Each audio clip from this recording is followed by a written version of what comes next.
Proses fisiologis dalam komunikasi.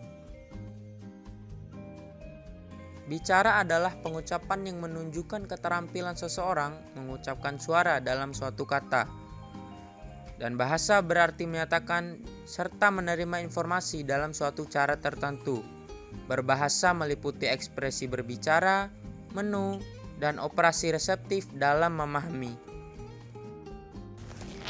Baik, selanjutnya saya akan membahas mengenai proses cerebri.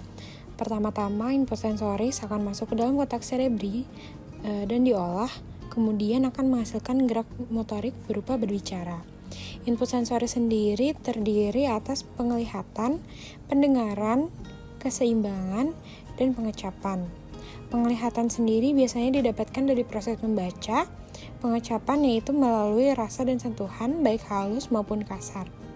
Input ini akan diproses dan diolah dalam korteks cerebri dan masuk ke dalam proses motor planning yang kemudian akan menghasilkan gerak motorik yaitu berbicara.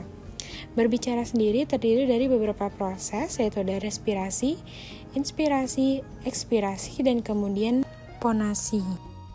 Bicara sendiri berasal dari pergerakan tertata dan terkoordinir dari otot-otot yang digunakan untuk memproduksi suara, sekaligus membentuk suara menjadi sebuah komunikasi oral yang bermakna. Struktur-struktur yang berperan dalam pembentukan suara yaitu otot skeletal yang bersifat sadar, otot respirasi, otot fonasi di laring agar suara dapat didengar, otot dan sistem auditori, yang mana akan menyampaikan stimulus ke otak yang akan diterjemahkan di korteks cerebri sehingga muncul respon yang sesuai. Aspek yang sering dilupakan dalam sebuah kegiatan komunikasi adalah aspek penciptaan gagasan serta pesan atau informasi baru oleh komunikan. Sebagian besar masyarakat awam beranggapan bahwa informasi, pesan, dan gagasan yang ada di dalam otak si komunikator berpindah ke dalam otak komunikan atau pendengar. Pada kenyataannya, informasi, pesan, atau gagasan yang ada di dalam otak pengirim informasi atau komunikator tidak pernah keluar dari otak mereka. Yang keluar hanya simbol atau kode berupa bunyi atau suara, gerak atau mimik, atau tulisan. Simbol atau kode ini kemudian merambat melalui gelombang udara, membentur gendang telinga atau retina mata, atau alat persepsi lainnya milik si pendengar atau komunikan. Selanjutnya ada hambatan dalam komunikasi fisiologis ataupun physiological noise.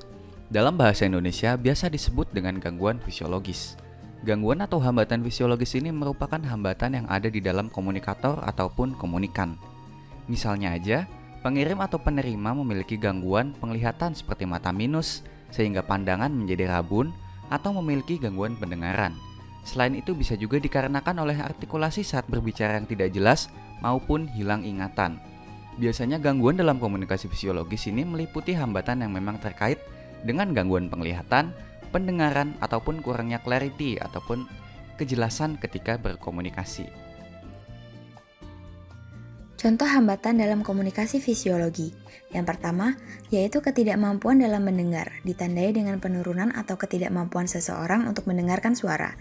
Yang kedua yaitu apraksia atau apatia, adalah sebuah kondisi yang ditandai dengan adanya gangguan pada bagian otak yang berfungsi untuk mengatur fungsi bicara, di mana seseorang kehilangan kemampuannya untuk membentuk sebuah silabi atau suku kata dan kata yang terucap dalam suara. Yang ketiga yaitu gagap, ketidaklancaran bicara dicirikan dengan adanya pengulangan sebagian kata atau keseluruhan kata ketika penderitanya berbicara. Sekian, terima kasih, selamat pagi, siang, sore, dan malam.